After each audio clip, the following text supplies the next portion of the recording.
இளையராஜாவை சந்திச்சிருக்கீங்களா? பியார் பிரேமா காதல் ஒரு படம். ம். ஸோ அந்த படத்தோட ஃபங்க்ஷன் நடந்துச்சு. அப்போ அதில் ராஜா சார் வந்திருந்தாரு. எல்லா கம்போசரையும் கூப்பிட்டுருந்தாங்க. நானும் போயிருந்தேன். ஒருத்தவங்க சொன்னாங்க, இந்த மாதிரி ராஜா சார் இன்ட்ரடியூஸ் பண்ணி தரோம், வாங்க போகிறேன். நான் என்னன்னு இன்ட்ரடியூஸ் பண்ணுவேன் என்ன கம்போசர் அப்படின்னாங்க. அப்போ அவர் நான் யாருன்னு கேட்டாருன்னா தப்பாயிரும். ஏன்னா அவர் மேலே ஒன்றுமே கிடையாதுங்க. நம்ம இப்போ அவர்கிட்ட போய் நம்ம வந்து கம்போசர்னு சொல்கிற அளவுக்கு நான் வளரல. வளர்ந்ததுக்கப்புறம் நீங்கள் போய் இப்போ சாம் வந்து ஆஸ்கார் நாமினி இல்லை, ஆஸ்காருக்கு செலக்ட் ஆனா இங்கே இருக்கிற லோக்கல் கமிட்டிலேயே அந்த படம் செலக்ட் ஆனா கூட நம்ம ஒரு படம் பண்ணியிருக்காரு சாம், வேற லெவல் பண்ணியிருக்கிறாருங்க. யாருப்பா அந்த கம்போசர்னு அவர் கேட்டாருன்னா வாழ்க்கையினுடைய மிக சிறந்த ஒரு இது. நம்ம ஏதோ ஒன்று சாதிச்சுட்டு போயிட்டு நம்ம போய் நின்னோன்னு வச்சுக்கோங்களேன் சார்.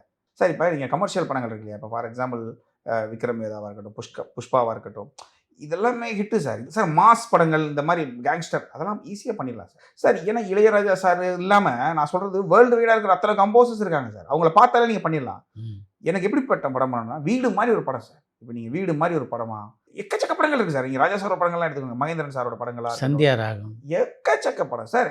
நீங்கள் அந்த மாதிரி ஒரு படம் பண்ணணுன்றதுக்குல்ல, அதுதான் ஒரு இது. ஸோ அந்த மாதிரி ஒன்று பண்ணதுக்கப்புறமா நீ கெத்தா போய் இப்போ ஒன்றும் இல்லை சார், பால் மகேந்திரா பாலச்சந்தர் சார்லாம் இருந்த காலகட்டங்களில் சாம்சிஎஸ்னு ஒருத்தன் எவனோ வந்திருக்கானாமே எப்படி நல்லா பண்ணுறானாங்கிற கேட்கறது வைக்க முடியாது. ஆனால் இப்படி ஒருத்தன் படம் பண்ணுவான்னு தெரிஞ்சு வைக்கிறது இருக்குல்ல, போஸ்டர்லையாவது அந்த அளவுக்காவது வளரல. வளர்ந்ததுக்கப்புறம் ராஜா சார்ட்ட போய் நிற்கலாம் அப்படின்னு சொல்லிட்டு எனக்கு அவர் கூட ஃபோட்டோ எடுக்கணும்னு ரொம்ப ஆசை சார்.